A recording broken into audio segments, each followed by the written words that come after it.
అన్నదాతల పట్ల ఆవేదనతో రైతు రుణమాఫీ విషయంలో ఈ ప్రభుత్వం చేస్తున్నటువంటి వంచన, ఈ ప్రభుత్వం యొక్క దుర్మార్గ పద్ధతులపైన ఆవేదనతో మాట్లాడడం జరుగుతూ ఉంది.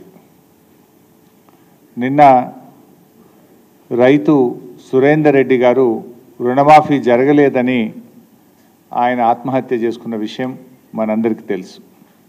ఆత్మహత్య కూడా ఎక్కడ చేసుకున్నారు? ఆయన మేడ్చల్లో వ్యవసాయ శాఖ కార్యాలయం ముందు చెట్టుకు ఊరేసుకొని చనిపోయారు. అంటే 9 నెలల కాంగ్రెస్ పార్టీ ప్రభుత్వ పాలన రైతుల పాలిట యమపాశంగా మారింది. దానికి సాక్ష్యం సురేందర్ రెడ్డి గారి ఆత్మహత్య. సురేందర్ రెడ్డి గారు తన ఆత్మహత్య ప్రెస్ నోట్లో చాలా స్పష్టంగా ఆయన రాయడం జరిగింది.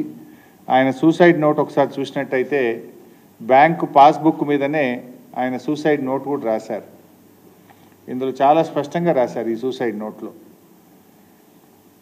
నా చావుకి కారణం క్రాప్ లోన్ కాకపోవడము, నా చావుకు కారణం క్రాప్ లోన్ చిచ్చు అనే పదం కూడా రాశాడు. అంటే ఆయన తల్లిగారికి ఆయనకు ఇద్దరూ ఒకే రేషన్ కార్డులో ఉండడం వల్ల రుణమాఫీ కావడం లేదు అని ఆవేదనతో రాశారు. ఇందులో కూడా రాశారు నా చావుకు కారణం మా అమ్మ అని కూడా రాశాడు. ఎందుకంటే అమ్మగారి క్రాప్ లోను ఆయనకు క్రాప్ లోన్, ఇద్దరికీ క్రాప్ లోన్ ఉంది.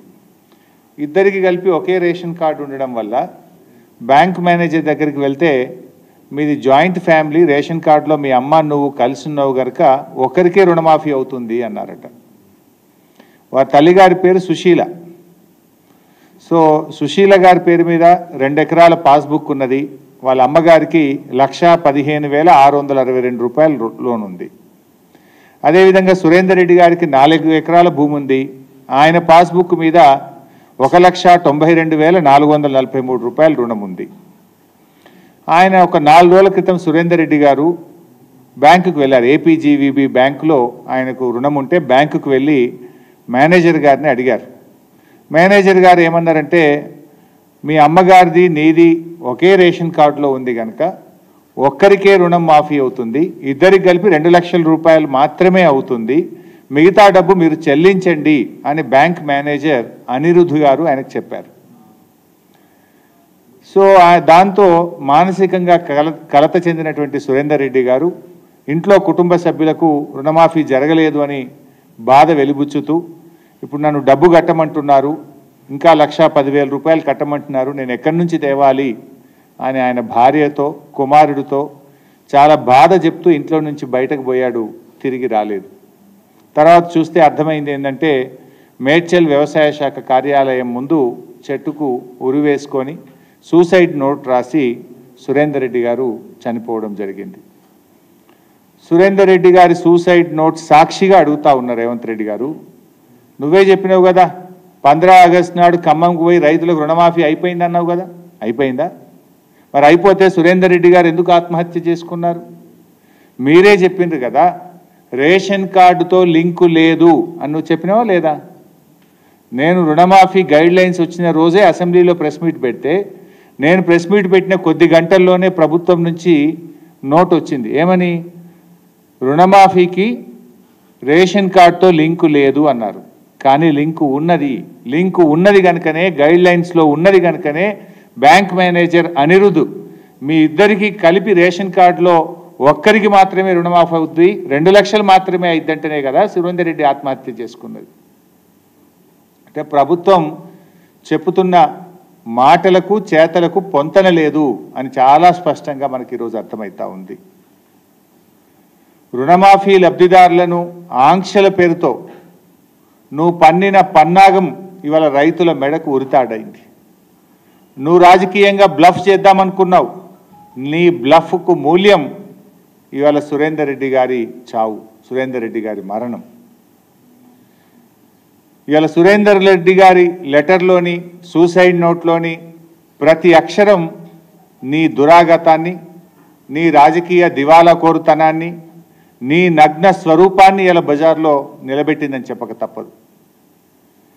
ఈ సూసైడ్ లెటర్ నీ 9 నెలల దుష్ట పాలన మీద తెలంగాణ రైతులు రాసిన పంచనామా ఇది. ఇలా నీ పాలనలో ఈ రోజు వరకు రాష్ట్రంలో 475 మంది రైతులు ఆత్మహత్య చేసుకున్నారు. నువ్వు గతంలోనే అడిగిన లిస్ట్ ఉంటే పంపండి అన్నావు.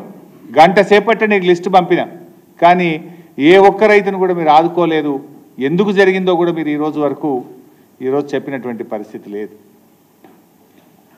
అంటే నీ పాలన ఎట్లుందంటే ఎన్నికల ముందు ఒక మాట, కుర్చీ ఎక్కినాక ఇంకో మాట, బడ్జెట్లో ఒక మాట, పార్లమెంట్ ఎన్నికల ముందు ఒక మాట, పార్లమెంట్ ఎన్నికలు అయ్యాక ఇంకొక మాట, పూటకో మాటది. పొద్దుతిరుగుడు పువ్వు కంటే వేగంగా మారుతా ఉన్నావు. ఊసర వెల్లులు కూడా నిన్ను చూసి సిగ్గుపడతా ఉన్నాయి. ఇప్పుడు ఎన్నికల ముందు ఏం చెప్పినావు? పరిగెత్తండి, అప్పులు తెచ్చుకోండి, నేను రాగానే డిసెంబర్ 9 నాడు 2 లక్షల రుణమాఫీ చేస్తాను. ఆ రోజు చెప్పినావా? రేషన్ కార్డు ఉంటే చేస్తా, కుటుంబానికి ఒక్కరికే చేస్తా, ఉద్యోగస్తులు ఉంటే ఇయ్యా, ఇవేం చెప్పలే కదా నువ్వు ఆ రోజు. అందరికీ చేస్తా అన్నావు, పరిగెత్తి తెచ్చుకోండి అన్నావు ఎన్నికల ముందు. ఎన్నికలు అయ్యాక ఏమన్నావు? ఒకసారి నువ్వు 1 సంవత్సరం కడుపు కట్టుకుంటే చాలు 49,000 కోట్లు మాఫీ చేసేస్తా అన్నావు. మరి నువ్వు కడుపు కట్టుకుంటలేవా ఇప్పుడు? మరి ఎందుకు కోతలు పెడుతున్నావు? బ్యాంకుల్లో రైతులు తీసుకున్న అప్పులు 49,000 కోట్లు నువ్వే చెప్పినావు. కడుపు కట్టుకుంటే చాలు 1 సంవత్సరంలో చేస్తా అని చెప్పినావు. క్యాబినెట్ మీటింగ్ అయినాక నువ్వే ప్రెస్ మీట్ పెట్టి 31,000 కోట్లు 41 లక్షల మంది రైతులకు చేస్తా అని చెప్పినావు. బడ్జెట్లో చూస్తే 26 లక్షల కోట్లు పెట్టినావు. చేసిందేమో 17,000 కోట్లు. పార్లమెంట్ ఎన్నికల ముందు దేవుడి మీద ఒట్టు పెట్టి 15 ఆగస్టులోగా పూర్తి చేస్తా అంటివి. మరి ఇవాళ సురేందర్ రెడ్డి గారి ఆత్మహత్య ఎందుకు జరిగింది? ఇది నీ వైఫల్యం కాదా? ఈ నీ ప్రభుత్వం ఇది రైతుల్ని మోసం చేయడం, దగా చేయడం కాదా అని నేను అడుగుతా ఉన్నా.